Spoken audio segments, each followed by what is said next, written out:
सर्वरक्षक परमपिता परमात्मा को प्रणाम करते हुए मंच पर उपस्थित पूज्य श्रद्धेय आचार्य श्री जी जो हमें प्रातःकाल के सत्र में अध्यात्म की एक विशेष यात्रा करा रहे थे, जो विशेष रूप से आध्यात्मिक जीवन को प्रेरित करने के लिए और उनकी साधना से लेकर के और अनेकों लोगों को इस साधना में प्रवेश करवाने वाले पूज्य श्रद्धेय आचार्य श्री अरुण कुमार आर्य जी, पूज्य श्रद्धेय आचार्य श्री जिनका हम अभी प्रवचन सुन रहे थे, जो विशेष रूप से वृष्टि यज्ञ से लेकर के चिकित्सा यज्ञ से लेकर के और पर्यावरण शुद्धि के ऊपर उन्होंने यज्ञ के क्षेत्र में विशेष कार्य और अपने पूरा जीवन इस यज्ञ के करने कराने और उसका प्रचार करने,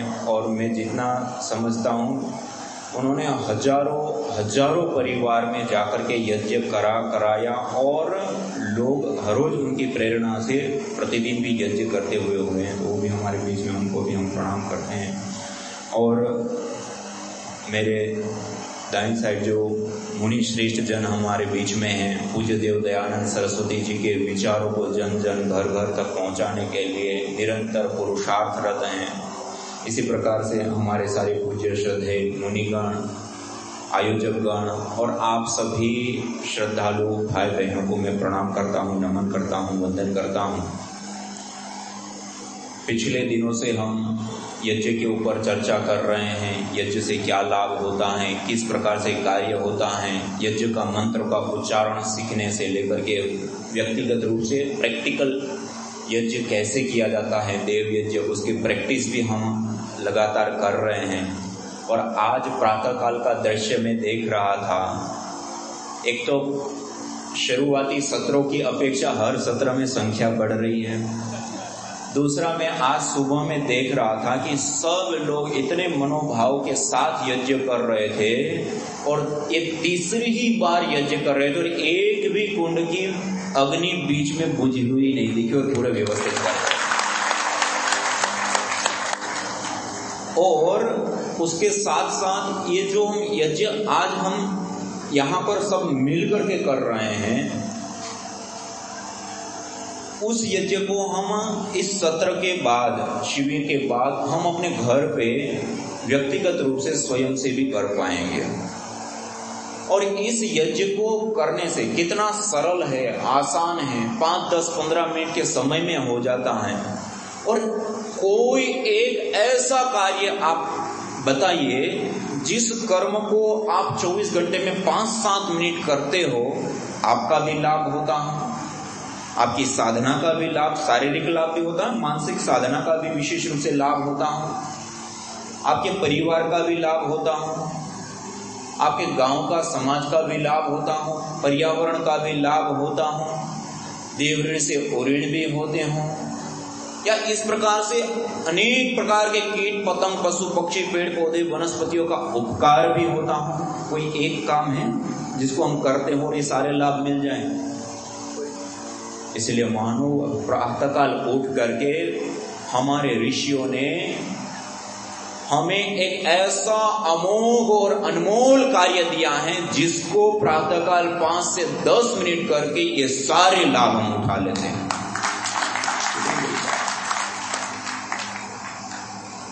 और इस यज्ञ के अनेकों अनेक लाभ, जैसे कल आपके सामने रखा था कि हमारा सबसे ज्यादा इंपॉर्टेंट आहार वायु होता है, उसका शोधन करना, उसका पोषण करना, उसका संवर्धन करना, ऋण आवेशित कणों को वातावरण के अंदर बढ़ा देते हैं, उसमें हम जब रहते हैं तो हमारा स्वास्थ्य उत्तम होता है, बॉडी अल्कलाइन होती है।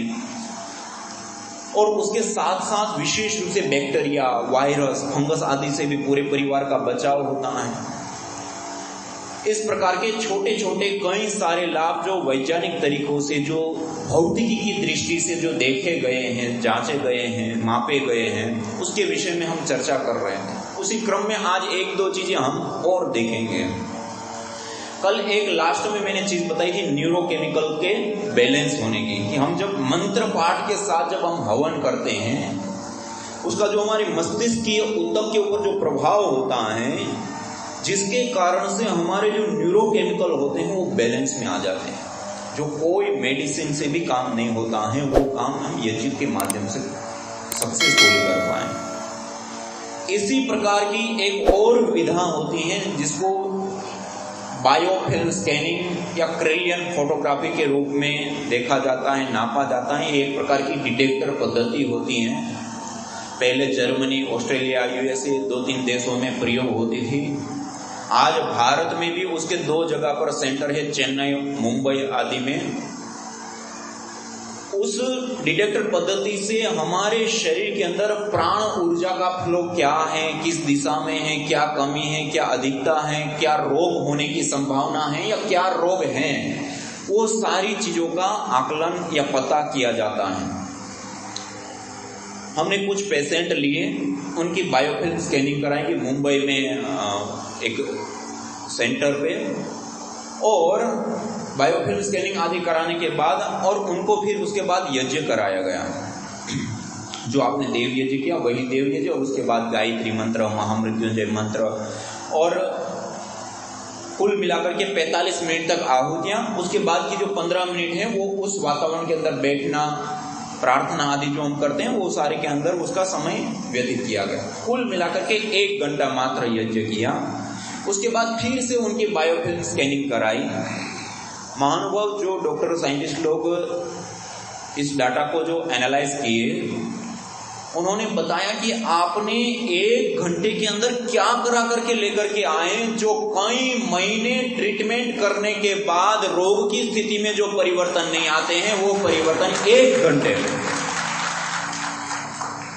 हमारी पूरी प्राण ऊर्जा को वो एकदम से चेंज कर देता है, रूपांतरित कर देता है, हमारी बॉडी को प्राणान्वित कर देता है, हमारे पंच प्राण, पंच उपप्राण, सप्त धातुओं को पोषित करता है, हमारे आभामंडल, हमारे ओरा का शोधन करता है। और ये सूक्ष्म लेवल पर होने वाली क्रियाएं, और हम आध्यात्मिक उसमें जब देखते हैं अलग अलग साधनों, तो उसमें अग्नि स्नान और अलग अलग प्रकार की क्रियाओं का, तपों का और अलग अलग जो वर्णन आता है, ये जो अग्नि ताप की जो प्रक्रिया होती है या अग्नि स्नान की जो प्रक्रिया होती है, उसमें सबसे उत्तम और सरल कि हम प्रातः काल यज्ञाग्नि के समीप जब हम बैठते हैं और वो गाय के घी के साथ जो आहुतियां दी जाती है और उस अग्नि की जो रश्मियां हैं वो जब हमारी नेत्र के ऊपर, हमारे चर्म के ऊपर पड़ती हैं और उसका जो हमारे पूरे आभामंडल और ओरा के ऊपर प्रभाव पड़ता है, वो एक अद्भुत, एक अद्वितीय रूप से हमारे शरीर के अंदर कार्य करता है और एक बहुत बड़ा रूपांतरण लाने का कार्य करता है। इसी प्रकार से हम जो हवन करते हैं, यज्ञ करते हैं, उसमें जो अलग अलग औषधियां आदि जो आहूत करते हैं वो सूक्ष्म हो जाते हैं। कैसे हो जाते हैं? नैनो हो जाते हैं, सूक्ष्म। नैनो शब्द तो सुना होगा, नैनो कार तो सुना ही होगा। माइनस गाते 10, इतना छोटा होता है कि 1 मीटर का 1 अरबवा हिस्सा 1 नैनोमीटर कहा जाता है। इतना छोटा होता है, हम अपनी आंखों से उसको देख नहीं सकते हैं। और इसका एक सिद्धांत होता है कि जो पदार्थ जितना ज्यादा सूक्ष्म होता है उतना ज्यादा वो शक्तिशाली, प्रभावशाली होता है और उसके अंदर जो निहित शक्ति होती है वो प्रकट अवस्था में, उद्भुत अवस्था में आ जाती है। नैनो को समझने के लिए आज आप लोग किसान हैं, नैनो यूरिया शब्द तो आपने सुना ही होगा, नैनो डीएपी, नैनो यूरिया आदि अब आने लग चुका है। इसी प्रकार से कंस्ट्रक्शन आदि का काम करते हैं तो नैनो स्टील के सरियों का हम प्रयोग करते हैं। सामान्य रूप से जब बड़ी बिल्डिंग बनाई जाती है तो बड़े बड़े पिलर डालते हैं, बहुत बड़े बड़े पिलर होते हैं और फिर भी उसकी एक सीमा होती है कि उससे ऊंचाई तक हम नहीं ले जा सकते हैं। लेकिन आज उसी में नैनो स्टील के, नैनो टेक्नोलॉजी का प्रयोग करके स्टील के कुछ सरिये बनाए जाते हैं और उसका प्रयोग करने से ये जो छोटे से पतले से बीम होते हैं, इतने ही बीम के ऊपर आप उसकी जो ऊंचाई होती है उसको कई गुना ज्यादा ऊंचाई तक ले जा सकते हैं। और यहां तक कि 6 फीट तक वो ऊपर से यदि बिल्डिंग हिलती है तब भी गिर नहीं सकती है, इतनी शक्ति आ जाती है। क्यों संभव हुआ? नैनो टेक्नोलॉजी का हमने प्रयोग किया। सामान्य रूप से आयुर्वेद के अंदर हम आसव, अरिष्ट, वटी, चूर्ण, अलग अलग कई औषध का प्रयोग करते हैं। जब बीमारी की अवस्था बढ़ जाती है या बिगड़ जाती है, उस समय आयुर्वेद का वैद्य हमें क्या देता है? रस रसायन विद्या, जो अलग अलग प्रकार की भस्में होती हैं, 1 ग्राम 2 ग्राम 5 ग्राम देंगे और उसकी भी 60 पुड़िया बना करके और शहद के साथ एक छोटा सा हिस्सा उसका चाटने के रूप में हमें देते हैं। जब मुठ्ठिया भर के दवाइयां खाने पर भी जो रोग ठीक नहीं होता है, उस समय उस दवाई को या उस रस रसायन को चुटकी भर लेने से मरणासन व्यक्ति खड़ा हो जाता है। क्यों? क्योंकि जिस तत्व की हमें अपेक्षा थी, वो जिस द्रव्य के अंदर था, उसको पहले जला दिया, राख कर दिया, भस्म कर दिया। जब उसकी भस्म हो गई तो सूक्ष्म हो गया, आप फूंक मारो तब भी वो वायुभूत हो जाती है, उसको भी नहीं छोड़ते। उसके बाद उसको खरल करते हैं, पीसते हैं और उतना खरल करते हैं कि उसके पार्टिकल और टूटते हैं और टूटते हैं। 24 घंटे लगातार खरल करने को एक कूट कहते हैं और ऐसे बार बार कई बार किया जाता है। जैसे आपने कई बार सुना होगा सहस्त्रपुटी भस्म, 1000 बार इस प्रोसेस को किया जाता है और उसको जितना ज्यादा पीसा जाता है उतने ही ज्यादा उसके पार्टिकल और टूटते हैं और टूटते हैं और टूटते हैं और जितने ज्यादा टूटते जाते हैं उतना ही उसके अंदर जो निहित जो शक्ति थी, जो सामर्थ्य है, पावर है, वो प्रकट अवस्था में आ जाती है, उद्भुत अवस्था में आ जाती है और उसको एक नाखून के बराबर थोड़ा सा एक चुटकी भर दे दिया जाता है, तब भी मरणासन व्यक्ति खड़े हो जाते हैं। आज पतंजलि में जो ग्रीड लाइन की जो अलग अलग औषधियां हैं, मेमोरी ग्रीड, न्यूरो ग्रीड आदि अलग अलग प्रकार की औषधियां हैं, आपको जानकर के आश्चर्य होगा कि मॉडर्न मेडिकल साइंस कितने सालों से लगातार रिसर्च करते हुए जिन मेडिसिन का खोज कर चुकी हैं और जिस लेवल तक पहुंची हैं, यही नैनो टेक्नोलॉजी के प्रयोग से तैयार की गई भस्म का जड़ी बूटियों के साथ प्रयोग करने पर उसके जो प्रभाव है, चाहे वो डायबिटीज में, बीपी में, किडनी, लीवर, हार्ट की डिजीज आदि में, इतने बड़े प्रभाव आकलन में आए कि आज वर्ल्ड की टॉप मोस्ट मेडिसिन के अंतर्गत आज पतंजलि की वो दवाई आती है। और आज तक जितनी भी रिसर्च एलोपैथी में होती हैं तो एक हाई इंपैक्ट रिसर्च जर्नल्स के अंदर उसका प्रकाशन किया जाता है और जिस जगह पर जिन पत्रिकाओं में उसका प्रकाशन किया जाता है उनका अपना एक नाम होता है। जैसे कोई फैक्ट्री, कंपनी कोई भी कुछ बनाते हैं तो अपना एक नाम लगाते हैं ना, बोर्ड लगाते हैं, उसमें अपना नाम होता है, अपना लोगो होता है, अपनी सारी चीजें रखते हैं और किसी का कुछ सामान रखेंगे तो अंदर रखेंगे, ऐसे होता है। उनकी साइट्स के ऊपर वर्ल्ड में पहली बार ये घटनाएं घट रही हैं कि उन्होंने ये पेपर जो ये आयुर्वेद की मेडिसिन के ऊपर जो ये ड्रग एंड डिस्कवरी के सेल एंड ट्रायल से लेकर के ह्यूमन ट्रायल तक के जो पूरे प्रोसेस होते हैं उसको फॉलो करके जब उन मेडिसिनों को प्रकाशन के लिए जब उसके पेपर भेजे गए तो उस प्रकाशन ने अपने सारे बोर्ड और अपनी सारी चीजों को हटा करके पतंजलि मेडिसिन को अपने आगे रखा कि ये देखो ये मेडिसिन हमारे यहाँ प्रकाशित है, हमारे वहां से आई है। इतनी बड़ी लेवल की मेडिसिन के ऊपर काम, और ये प्रभाव में क्यों देखने को मिला? नैनो टेक्नोलॉजी का प्रयोग। इसका प्रयोग नैनो टेक्नोलॉजी। कहने का अभिप्राय एक ही, ये सारे जो 3-4 उदाहरण बताया कि जो पदार्थ जितना ज्यादा सूक्ष्म होगा उतना ही ज्यादा वो शक्तिशाली होगा, परिणाम देने वाला होगा, और जो पदार्थ जितना ज्यादा सूक्ष्म है उतना ही ज्यादा शक्तिशाली है। तो सबसे ज्यादा सूक्ष्म पदार्थ क्या होता है जो हमारे व्यवहार में आने वाला होता है? वो होता है अग्नि। क्या होता है?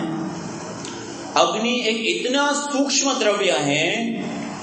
धरती पर 3 रूपों में द्रव्य पाए जाते हैं, ठोस, द्रव और गैस फॉर्म में। कोई एक ठोस पत्थर है हमारे ऊपर, हमारे पास, उस पत्थर के अंदर और कोई ठोस द्रव्य डालना चाहे तो उसमें डाल सकते हैं? उसके अंदर कोई जगह प्रवेश ही नहीं पा पाएगा। द्रव पदार्थ पानी को कितना भी उस पत्थर के ऊपर बहा दो, क्या उस पत्थर के आर पार जाएगा? उस पत्थर के अंदर अवशोषित होगा? नहीं होगा। ये वायु को कितना भी प्रेशराइज करेंगे, क्या उस पत्थर के अंदर वो वायु समाहित होगी? 3 में से एक भी द्रव्य उस पत्थर के अंदर प्रवेश नहीं पा सकते हैं। लेकिन उसी पत्थर को आप अग्नि के ऊपर रख दो, अग्नि के अंदर डाल दो, वो पत्थर धीरे धीरे पूरा लाल हो जाता है, अग्नि रूप हो जाता है। आर पार, इधर से आप अग्नि दोगे तो उसके आर पार आ जाती है।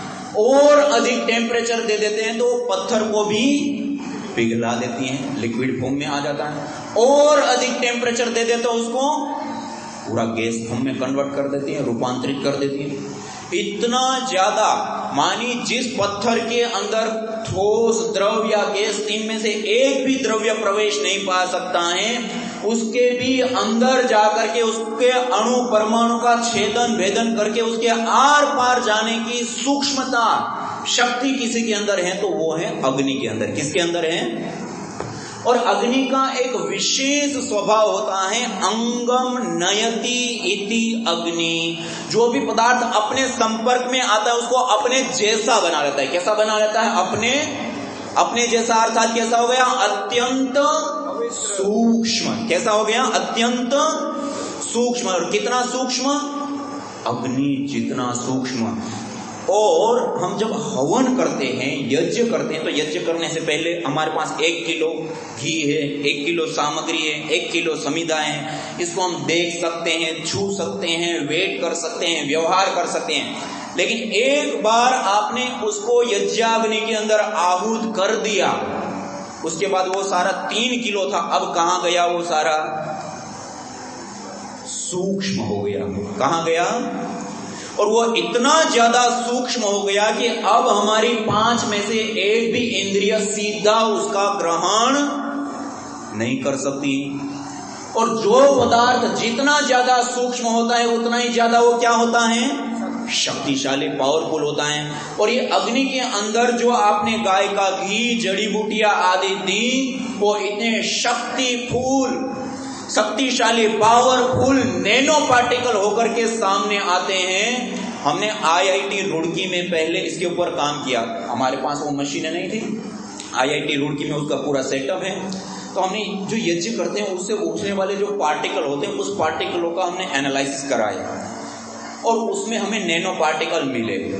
फिर उसके बाद हमने कई करोड़ का पूरा वर्तमान की टेक्नोलॉजी में सबसे हाई टेक टेक्नोलॉजी की जो मशीनें होती हैं वो सारी ला करके अपनी लैब के अंदर इंस्टॉलेशन किया और उसके बाद यज्ञ के अलग अलग परीक्षण प्रयोग करना शुरू किया। और महानुभाव, आपको जान करके आश्चर्य होगा कि यज्ञ से निकलने वाले पार्टिकल 50 नैनोमीटर से लेकर के 250-300 नैनोमीटर के बीच के पार्टिकल पाए गए हैं, जो सबसे पावरफुल और शक्तिशाली पार्टिकल कहे जाते हैं। और फिर अब वो नैनो तो है, अब वो पार्टिकल काम कैसे करते हैं, क्या करते हैं, उसकी प्रॉपर्टीज क्या हैं, उसको चेक करने के लिए और अलग अलग प्रणालियां होती हैं, अलग अलग मशीनें होती हैं, अलग अलग प्रक्रियाएं होती हैं।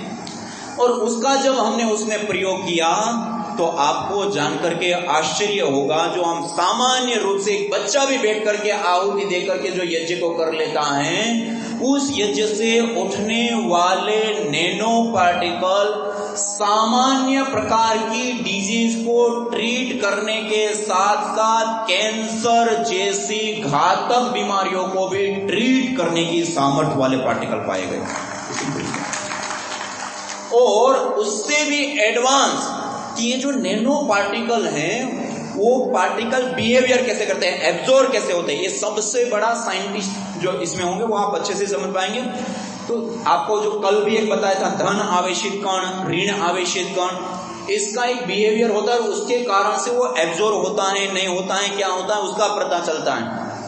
और आपको जानकर के आश्चर्य होगा, वो यज्ञ से निकलने वाले सारे के सारे पार्टिकल ऋण आवेशित पार्टिकल पाए गए, जो सबसे अनुकूल पार्टिकल बॉडी के लिए कहे जाते हैं। और उसमें भी एक उसका जो बिहेवियर होता है, और हमारे लैब के साइंटिस्ट भी आश्चर्यचकित रहेगा कि स्वामी जी ये कैसे व्यवहार करता है। जैसे ही कोई लिक्विड, तरल या स्निग्धता के जैसे ही संपर्क में आते हैं वो न्यूट्रलाइज हो जाते हैं, न्यूट्रल हो जाते हैं और वो एकदम से एब्जॉर्ब हो जाते हैं। और एक्सेप्टेबिलिटी जो होती है वो सबसे ज्यादा यज्ञ के पार्टिकल की पाई गई। मानी ये जो यज्ञ के नैनो पार्टिकल होते हैं वो हमारे शरीर के माध्यम से भी अवशोषित हो जाएं, उतने शक्तिशाली और पावरफुल एब्जॉर्ब होने वाले पार्टिकल होते हैं। एक तो होता है श्वसन के माध्यम से, जैसे हम श्वास लेते हैं वो पार्टिकल लंग्स तक है, जैसे ही स्निग्धता मिलेगी एकदम से वो उसके साथ एकीभूत हो जाएंगे और पूरे शरीर तक वो ब्लड के माध्यम से पहुंचते हैं। तो कहने का अभिप्राय है कि यज्ञ से निकलने वाले जो पार्टिकल होते हैं वो पावरफुल नैनो पार्टिकल होते हैं, हमारी बॉडी के लिए एक्सेप्टेबल पार्टिकल होते हैं और सामान्य बीमारी से लेकर के कैंसर जैसी घातक बीमारियों को भी ट्रीट करने की जिसके अंदर सामर्थ्य होती है, ऐसे ये पार्टिकल होते हैं। इसलिए महानुभाव, हम जो अभी यज्ञ कर रहे हैं वो सामान्य विज्ञानी एक सुपर नैनो टेक्नोलॉजी है कि जिस तत्वों की हमें आवश्यकता है उन द्रव्यों की आहुति दीजिए, उसको नैनो में कन्वर्ट कीजिए और उससे अथाह लाभ उठाने की सुपर नैनो टेक्नोलॉजी कोई है तो वो है यज्ञ, हवन, अग्निहोत्र। और उस नैनो पार्टिकल के जो लाभ हम उठाते हैं उसके साथ साथ ये जो महीन पार्टिकल, एक होता है थोड़ी सी और बड़ी साइज के पार्टिकल। आपने देखा होगा जब सूर्य की ऐसा किरण आती है तो घर में आपने तैरते हुए छोटे छोटे पार्टिकल देखते होंगे वायु में। वो जो पार्टिकल होते हैं छोटे छोटे चमकते हैं, वो जो पार्टिकल होते हैं, जैसे हम हवन करते हैं तो हवन करने पर उसकी जो डेंसिटी होती है वो बढ़ने लग जाती है। जैसे जैसे उसकी डेंसिटी बढ़ती है, इसको कहते हैं ऑर्गेनिक मॉलिक्यूल्स की डेंसिटी का बढ़ना। जो हम हवन करते हैं उसे ऑर्गेनिक मॉलिक्यूल्स होते हैं। और उसमें दो हमने अलग अलग रिसर्च, एक CPCB central control pollution board Delhi में हमारी आदरणीय बहन डॉक्टर ममता सक्सेना जी, और राजस्थान में जयपुर यूनिवर्सिटी राजस्थान में हमारे आदरणीय डॉक्टर विजय जी करके हैं, उनके साथ YK विजय जी, उनके साथ मिलकर के हमने कुछ कार्य किए। आपने रेडिएशन के बारे में काफी सुना होगा कि रेडिएशन से हानि होती है, अलग अलग प्रकार के रेडिएशन, अलग अलग प्रकार के प्रभाव, अल्फा, बीटा, गामा, 3 प्रकार के सामान्य रूप से रेडिएशन होते हैं। जो एटॉमिक रेडिएशन होते हैं उसके अंदर एक होते हैं इलेक्ट्रोमैग्नेटिक रेडिएशन, वो एक अलग प्रकार के रेडिएशन होते हैं, ये अलग प्रकार। जो एटॉमिक रेडिएशन होते हैं उसके ऊपर जयपुर यूनिवर्सिटी राजस्थान में जब हमने प्रयोग किए, एक रेडिएशन ऐसा होता है जो हमारे कपड़ों से, कागज से रुक जाते हैं, अल्फा। बीटा ऐसे होते हैं जो हमारे शरीर के आर पार होते हैं, शरीर के अंदर अवशोषित होते हैं। गामा ऐसे होते हैं जो 2.5 मीटर की भी सीमेंट कंक्रीट की दीवार होती है उसको भी भेद करके आर पार हो जाते हैं, जो सबसे ज्यादा खतरनाक हैवी होते हैं। जब हम यज्ञ करते हैं, हवन करते हैं और ये जो ऑर्गेनिक मॉलिक्यूल्स की डेंसिटी जैसे जैसे बढ़ती है तो पाया गया कि 10% से लेकर के 70% तक इलेक्ट्रोमैग्नेटिक रेडिएशन से लेकर के एटॉमिक रेडिएशन खत्म हो जाता है, दूर हो जाता है। कितनी बड़ी बात, एटॉमिक रेडिएशन से बचाव हो जाना। और ये कुछ समय पहले एक घटना, ये जो हिरोशिमा नागासाकी आदि में जो परमाणु बम का जब प्रयोग किया गया था, उस समय उसके बाद वाले काल में उन स्थानों से कुछ परीक्षण के लिए कुछ जो चावल होता है ना, एटॉमिक रेडिएशन से जो प्रभावित चावल होते हैं, उन चावलों के कुछ विशेष प्रयोग किए गए। ये जो हवन यज्ञ की भस्म है, उस यज्ञ की भस्म वाले पानी के अंदर वो चावल को कुछ घंटे रख दिया गया जिसमें एटॉमिक रेडिएशन का प्रभाव है, और उसके बाद निकाल करके सुखा करके टेस्ट किया गया, उसके अंदर रेडिएशन का प्रभाव बिल्कुल खत्म हो गया भस्म के अंदर इतना। और ये एक घटना तो ये जो भोपाल गैस त्रासदी हुई थी, यूनियन कार्बाइड जो फैक्ट्री थी, मिथाइन आइसोसाइनेट गैस का जब रिजर्व हुआ वहां पर, तो एक ही रात के अंदर हजारों लोगों की मृत्यु हो गई थी और कितने सारे परिवार उसमें बुरी तरह से प्रभावित हुए थे। पूज्य श्रद्धेय आचार्य से हमारे सामने उपस्थित हैं, अपनी PhD के काल में वो स्वयं भी उन स्थानों पर गए, उसका आकलन किए थे। और वहां पर एक कुशवाहा परिवार और राठौड़ परिवार, दो ऐसे परिवार थे जो याज्ञिक परिवार थे, प्रतिदिन अपनी जो सुबह शाम की पूजा है वो यज्ञ के माध्यम से ही करते हैं। और उस हवन करने से वो दोनों ही परिवार पूरी तरह से सुरक्षित बच गए। उसको कुछ नहीं हुआ उसके बीच में रहते हुए भी। और उसी स्थान पे एक माधव आश्रम करके एक संस्थान है जो अग्निहोत्र का प्रसार प्रचार करती है। उस संस्थान ने उस समय वहां पर, क्योंकि सरकार ने खुद ने ही अपनी ओर से वो समाज में जागरूकता के लिए वो कर रहे थे कि जो माताएं बहनें गर्भवती थी और बच गई हैं वो अपना गर्भपात कराएगी, क्योंकि वो जो बच्चों का जन्म होगा वो अपाहिज होंगे, उसका शरीर ठीक नहीं होगा और भी कई सारे प्रकार की मंगोलता और मस्तिष्क के ऊपर उसको रेडिएशन और उसका बहुत दुष्प्रभाव देखा जाएगा।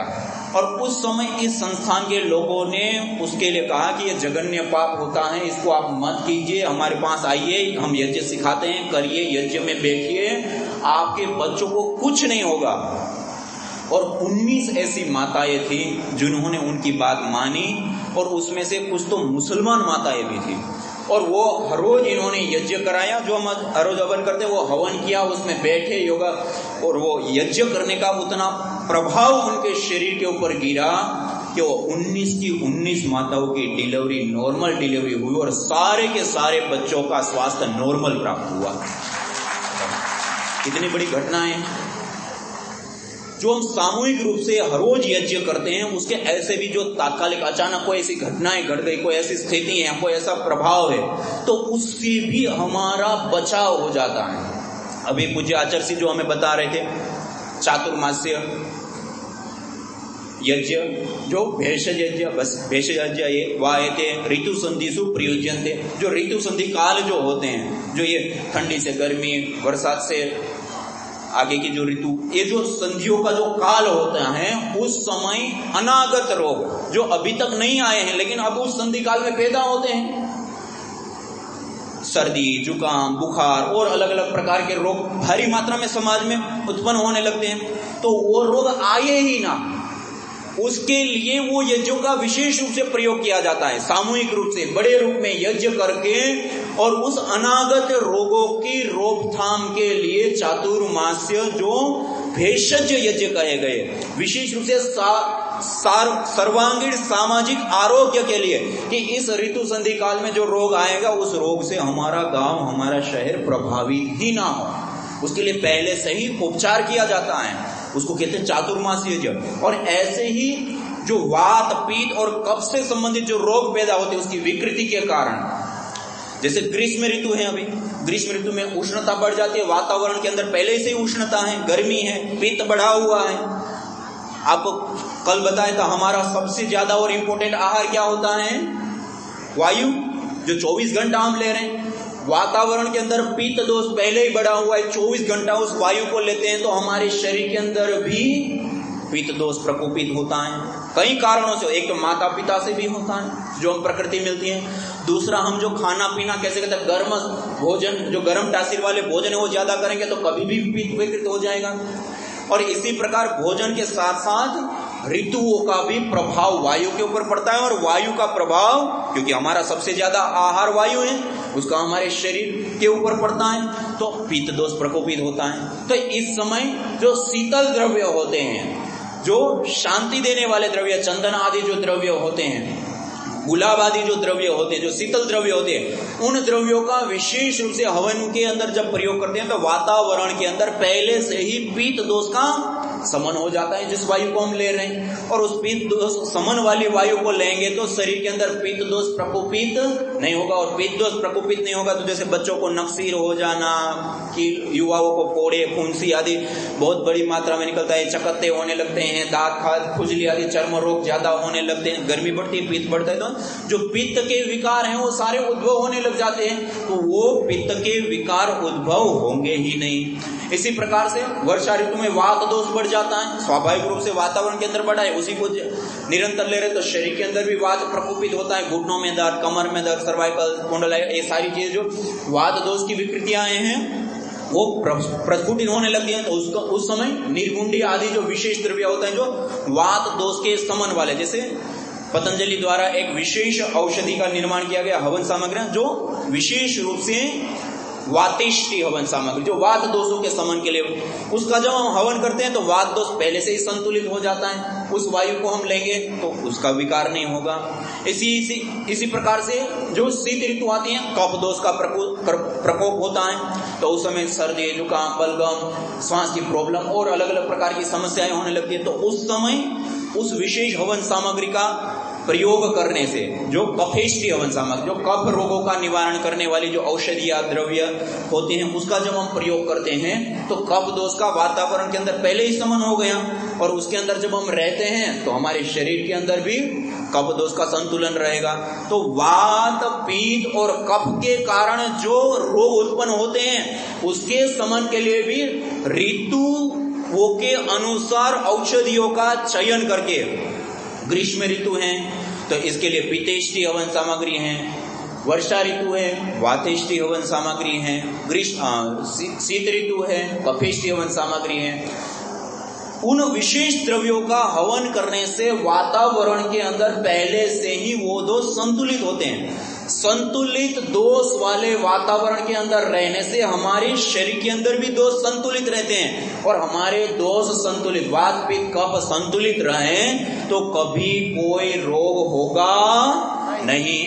और दूसरा जो है, संधि काल में बड़ी मात्रा में रोग जो फैलते हैं, तो उस समय गांव के सब लोग मिल करके अपने घरों के अंदर हवन करते हैं, तो सब लोग अपने घरों के अंदर विशेष ऐसे हविर द्रव्यों की आहुति दें, या ऐसे सामूहिक रूप से बड़ा यज्ञ का आयोजन करके उसके अंदर, जैसे होली पे हम होली दहन करते हैं ना, बड़ी मात्रा में लकड़ियां, गाय के उपले आदि लगा करके, और फिर सब लोग अपने घरों से कुछ कुछ, कोई घी, कोई खजूर, कोई कुछ द्रव्य ला करके उसमें आहुत करते हैं। ये भी एक यज्ञ का विकृत रूप है, एक अलग चीजों के साथ जुड़ा है। वास्तव में ये वासंती नवषष्ठी, वसंत ऋतु के अंदर आने वाले जो नए अन्न है उसका सेवन करने से पहले उसकी आहुति दे करके फिर ग्रहण करने की एक प्रक्रिया है। और वो जो ऋतु संधि काल होता है उस समय जो बड़ी मात्रा में रोग होते हैं वो रोग ना आए, इसलिए सामूहिक रूप से सब लोग हवन के अंदर आहुति देकर के बड़ा यज्ञ करके और उन रोगों से सबका बचाव हो जाता है, आरोग्य का, विशेष रूप से स्वास्थ्य का पोषण होता है, संवर्धन होता है। तो हमारी भारत की जो मूल परंपराएं हैं, जो हमारी मूल विशेष पर्व हैं, ये सारी चीजें एक साइंटिफिक है, वैज्ञानिक है, और उसके अनुसार हम चलते हैं तो उससे हम कई सारे प्रकार के रोग, दोष, क्लेश, कष्ट, बाधा, पीड़ाओं से स्वाभाविक रूप से बचते हैं और एक बड़े रूप में हम आरोग्य की प्राप्ति करते हैं। इसलिए महानुभाव, हमें कम से कम कुछ नहीं तो 5-7 मिनट का समय निकाल करके अपने घर के अंदर, जो भी, आप तो किसान हैं, आपके लिए लकड़ी सहज रूप से उपलब्ध होती है, गांव में गाय के उपले आदि भी उपलब्ध होते हैं, जड़ी बूटियां, अन्न आदि भी आपके खेत के अंदर होते हैं। कुछ नहीं तो तिल तो होते ही हैं यहाँ पर, तिल से, जौ से, थोड़ा सा उसमें जौ मिला दिया, थोड़ा सा चावल उसके अंदर मिला दिया, वो भी अपने आप में एक सामग्री है, जैसे आचार्य जी ने अभी हमें बताया। इसी प्रकार और विशेष करना है तो अपने ही खेत के अंदर उगने वाली जो औषधियां हैं, हम सामान्य रूप से किसान के लिए वो होती हैं खरपतवार। क्या होता है कि हम उखाड़ करके उसको फेंक देते हैं, वास्तव में वो सारी अपने आप में औषधियां हैं, वनस्पतियां हैं। उसको साफ सुथरे तरीके से निकाल करके, धो करके छांव में सुखा लो, कुरपीस करके, वही आपकी सामग्री है। उसके अंदर सारे द्रव्य हैं, तत्व हैं, उसी का आप प्रयोग कर सकते हैं हवन के सामग्री के रूप में। और गाय का घी आपके घरों के अंदर ही गाय आदि गांव में है, तो ये सरलता से, आसानी से होने वाला एक विशेष पद्धति, प्रक्रिया है। और 5-7-10 मिनट का समय तो हमें यज्ञ के लिए अपने जीवन में जरूर निकालना ही निकालना चाहिए, और किसी भी हालत में करना चाहिए। और यद अग्निहोत्रम जरा मर्य सत्रम जरया हुआ मुच्यते मृत्यु ना वा, क्या शास्त्र साक्षात कहता है। ये जो अग्निहोत्र है, देव यज्ञ है, जरा मर्य सत्र, जरावस्था मानी हमारी बिल्कुल इतनी वृद्धावस्था है कि अब अपना खुद का पानी हम नहीं पी पा रहे हैं, या तो तब छोड़ने योग्य है। मृत्यु नावा, या तो हमारी मृत्यु हो जाए तब तो अपने आप छूटना ही है, तब छोड़ने योग्य है। उसके अलावा ये जरामर्य सत्र इसका कभी भी त्याग नहीं करना चाहिए। अपत्नी को अभी अग्निहोत्र में पति के बिना पत्नी और पत्नी के बिना पति भी इसका कभी भी त्याग ना करें। और इस प्रकार नियम पूर्वक प्रतिदिन जो व्यक्ति यज्ञ करता है, हवन करता है, अग्निहोत्र करता है, आपने रामायण महाभारत आदि शास्त्रों को पढ़ा होगा, सुना होगा, देखा होगा। अश्वमेध याग सुना है, उसके अंदर आता है बहुत बड़ा याग होता है और उस याग को करने के लिए जो व्यक्ति तैयार होता है उसकी बहुत बड़ी योग्यता होती है। जिनकी पीढ़ियों से घर के अंदर यज्ञाग्नि शांत ना हुई हो, जो अनेक प्रकार के समय समय पर नित्य नैमित्तिक और विशेष प्रकार के यज्ञ याग आदि करते हुए आ रहे हो, अनेक प्रकार के समाज में परोपकार के अलग अलग प्रकार के काम करते आ रहे हो, पीढ़ियों से जिनके परिवार में आचरण की उत्तमता रही हो, यम नियम आदि का पालन करने वाले रहे हो, समाज में आदरणीय रहे हो, ऋषि महर्षि भी जिसको याद करते हो, प्रणाम करते हो, सम्मान करते हो, ऐसा उनका आचरण हो, ऐसा। और उसके साथ साथ वर्तमान में अथाह अनंत ऐश्वर्य का स्वामी हो, सारे राजे महाराजे भी उसका आधीन्यत्व स्वीकारने के लिए सहज रूप से स्वीकार्यता प्राप्त करते हो, ऐसी योग्यता होती है, तब जाकर के वो अश्वमेध करने का योग्य होता है केवल।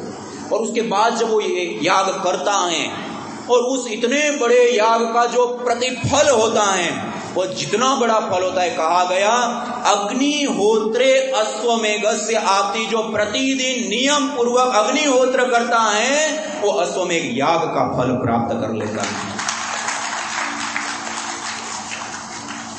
तो इसी के साथ ओम शांति शांति शांति। एक महानुभाव, एक बात बता करके फिर मैं मंच सौंपूंगा हमारे उद्घोषक महानुभाव हैं। देखिए, अभी 5000 साल, ज्यादा समय नहीं हुआ है, कितने 5000 साल पहले महाभारत का युद्ध लड़ा गया। क्यों जी? आपको पता है 40 साल के बाद हमारी शारीरिक शक्तियां घटने लग जाती हैं। 50 साल के बाद तो हमारा डॉक्टर के पास आना जाना शुरू हो जाता है, पिल्स लेना, दवाइयां लेना शुरू हो जाता है।